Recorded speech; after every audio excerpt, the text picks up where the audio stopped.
Hello, 'tis the season. I'm here to talk about giving.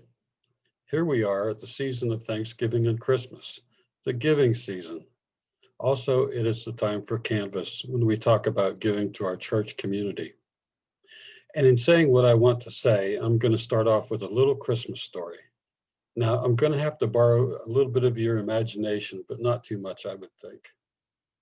Imagine that you're getting ready for Christmas, no COVID, so it's a big family get together, always fun. And you're going down your shopping list, coming up with gifts for everyone. A box of chocolates for your sister Janet. She always likes those. Oh, and Uncle Joe will be here. I'll just get him some socks. I know. I'll get him some socks with Snoopy and sunglasses on them. Joe Cool socks. That'll be fun. And then you get to that one person on your list that is just so special. That person that means so much to you that you know it can't be a simple gift. This is going to take a gift with meaning, the perfect gift that lets this person know how special they are to you in your life. This is going to take a little bit of thought. What would it be?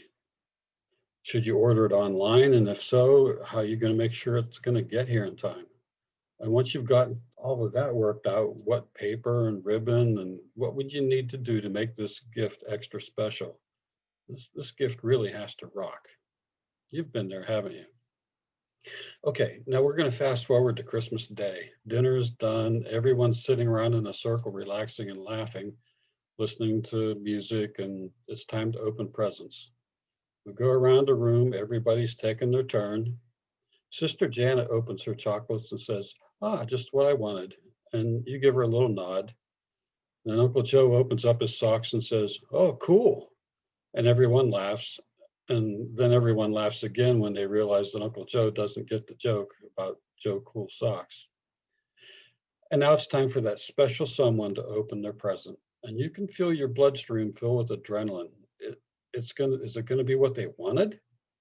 Will they be impressed with your efforts and thoughtfulness?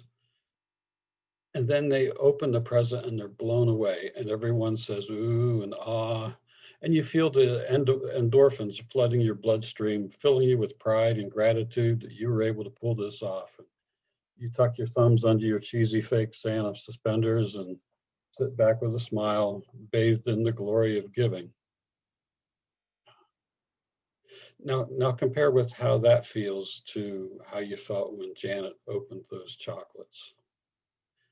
And so how this is the story that how this fits into my life, and pardon my transparency here, but I do have a story to tell. My gross salary is $60,000 a year, and this year I pledged 4,200 to the church.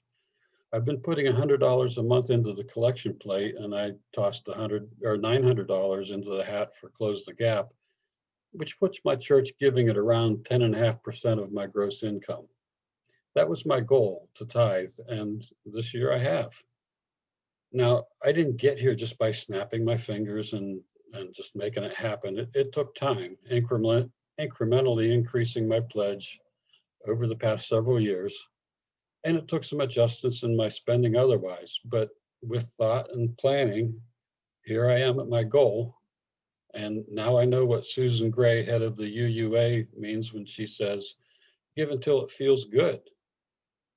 I know not everyone can afford to give 10% of their income to the church, just like I can't picture giving someone a new car for Christmas, regardless of what those ads on TV tell me happens all the time. But I do know that in most every household, there's a special gift under the tree that took intention and hard work for it to be special. My goal of tithing to our church took similar thought and intention. And now that I've reached that goal, I'm able to admit it feels pretty good. Kind of like I'm sitting here with my thumbs tucked under my imaginary suspenders, thankful that I have the ability to give at this level and feeling the joy of giving. It wasn't so long ago I dreaded Canvas. I wasn't giving with intention. It was simply an obligation. Here they go again, asking me for money again. No fun at all. Sort of like watching my sister open that box of chocolates. So that's my story.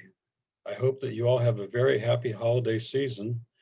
I hope that you give your pledge the status of a special gift to each other and that you're able to experience the joy of giving, whether you own any suspenders or not. Thanks.